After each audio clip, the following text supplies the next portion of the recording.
সকলোকে সুন্দৰপুৰবাসী ৰাইজৰ আৰু সুন্দৰপুৰ মইনা পাৰিজাতৰ সহযোগত সুন্দৰপুৰ যুৱ সমাজে কুসুমবালা দত্ত আইতাৰ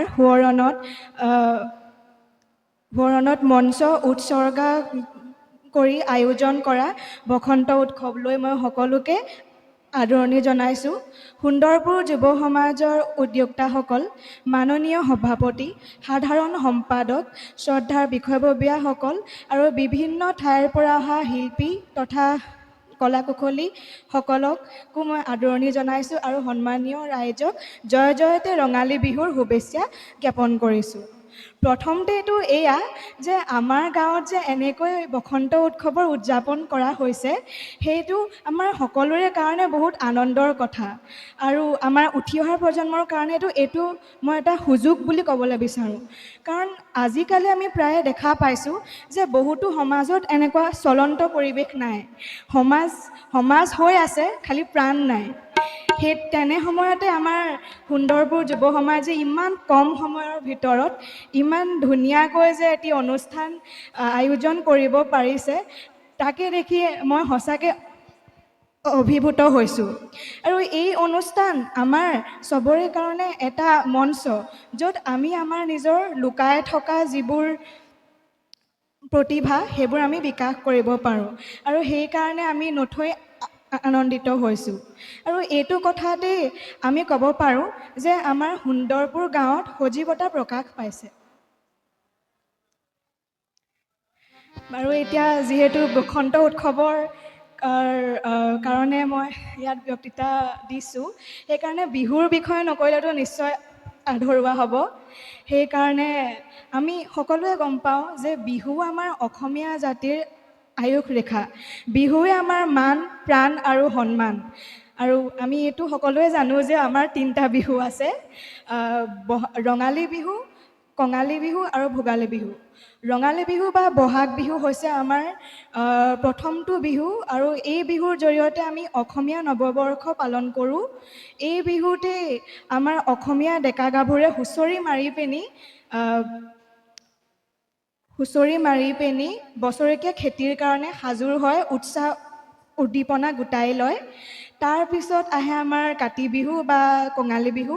এই বিহুতে আমি পথাৰত আকাশ বন্তি জ্বলাওঁ বা আমি তুলসীৰ তলত চাকি দিওঁ আৰু আমি এয়াই কামনা কৰোঁ যাতে আমাৰ ভঁৰাল শস্যৰে উপচি পৰক। আৰু যিহেতু এইখিনি সময়ত আমাৰ ভঁৰাল উদং হৈ থাকে, সেইটো কাৰণে আমি ক'ব পাৰোঁ যে এয়া বিহু কঙালী বিহু। আৰু তাৰপিছত শেষত আহে আমাৰ মাঘ বিহু বা ভোগালী বিহু।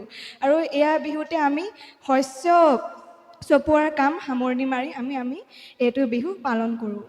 আৰু এই 3টা বিহুতে আমি যদি চাওঁ, আমি দেখা পাওঁ যে 3টা বিহুৰ আমি যি বুলি কয়, আমি যে ইংলিছত কওঁ common link between all the Bihus, আমি সেইটো ক'ব পাৰোঁ যে সেইটো হৈছে কৃষি জীৱনৰ শৈলী। আমি দেখা পাওঁ যে আমাৰ 3টা বিহুৱে আমাৰ কৃষি জীৱনৰ লগত সম্পূৰ্ণভাৱে জড়িত হৈ আছে। সেইটোৰ কাৰণে মই উঠি অহা প্ৰজন্মক এইটো আহ্বান জনাওঁ যে আমি যিমানকণ পাৰোঁ সিমানকণ হ'লেও কৃষি জীৱনৰ বিষয়ে জানিবলৈ আমি আগ্ৰহ দেখুৱাব লাগে, আমি জানিবও লাগে। কিন্তু হয়তো আমি ইমান সময় নাপাওঁ চাগে আজিৰ দিনত, কিন্তু সেইটো কথা জানিব লাগে আমি। আৰু তাৰো লগতে আমি আৰু বহুত কথা শিকিবলগীয়া আছে আমাৰ, যেনেকৈ আমি হয়তো বহুতে নাজানো যে পিঠা পনা কেনেকৈ বনায়, তাঁতশালতনো কেনেকৈ কাম কৰে, বা মুগা কাপোৰ, পাটৰ কাপোৰৰ কেনেকৈনো আমি বনাওঁ বা আমাৰ কেনেকৈ উৎপাদন হয়, আমি সেইবোৰ বিষয়ে সেইবোৰ বহুত জানিবলগীয়া বিষয়। কাৰণে মই আমাৰ উঠি অহা প্ৰজন্মক আহ্বানো জনাওঁ যে আমি সেইবোৰৰ প্ৰতি অকণমান আগ্ৰহী হ'ব লাগে। আৰু কাৰণ আমাৰ বিশ্বাস নাই ন ভৱিষ্যৰ কথা, কিজানি পিছলৈকে কিজানি আমাৰ অসমীয়া জাতিৰ কিছু লোকে হয়তো সেইবোৰ বিষয়তে নিজৰ বৃত্তি চলাবলগীয়া হয় ন। আৰু আমি যদি এইবোৰ বিষয়ে আগ্ৰহী নহওঁ তেন্তে আৰু কোন হ'ব? সেইখিনিকে কৈ মই আমাৰ উঠি অহা প্ৰজন্ম, যাৰ ভিতৰত ময়ো পৰোঁ, তেওঁলোকক আহ্বান জনাইছোঁ যে আমাৰ যিকোনো আমাৰ অসমীয়া জাতিৰ যিবোৰ উৎসৱ পাৰ্বণ আছে সেইবোৰ আমি অৰ্থ গুৰুত্ব বুজিব লাগে। আৰু বুজি পেনি আমি তাৰ যিটো সম্পূৰ্ণ যিটো আনন্দ ফূৰ্তি সেইটো আমি লভিব লাগে।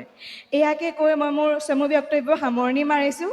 আজি মই যে মঞ্চত উঠিবলৈ পাইছোঁ সেইটোৰ কাৰণে এই সুযোগ দিয়াৰ কাৰণে মই সকলোকে বহুত বহুত ধন্যবাদ জ্ঞাপন কৰিছোঁ। আপোনালোকে যে ইমান ভালদৰে শুনিছে সেইটো কাৰণে মোৰ বহুত ভাল লাগিছে। আৰু যিহেতু মই ভাবোঁ যে এতিয়াও মোৰ শিকিবলগীয়া বহুত আছে, সেইকাৰণে মোৰ ভুল ত্ৰুটি হোৱাটো স্বাভাৱিক, কিন্তু সেয়াকে আপুনি মাৰ্জনা কৰে যেন। আৰু ধন্যবাদ। আৰু এতিয়া আমাৰ পৰৱৰ্তী অনুষ্ঠানৰ উদ্যোক্তাসকলে বহুত ধুনীয়াকৈ অনুষ্ঠানটি আয়োজন কৰিছে আৰু শিল্পীসকলো প্ৰস্তুতি চলাইছে। আৰু সেইকাৰণে আশা কৰোঁ যে আপোনালোক সকলোৱে অনুষ্ঠানটিৰ শেষৰলৈকে থাকে আৰু আমাক সহযোগ কৰে যাতে আমি আৰু উৎসাহেৰে যাতে আমি অনুষ্ঠানটি পাৰ কৰিব পাৰোঁ। ধন্যবাদ।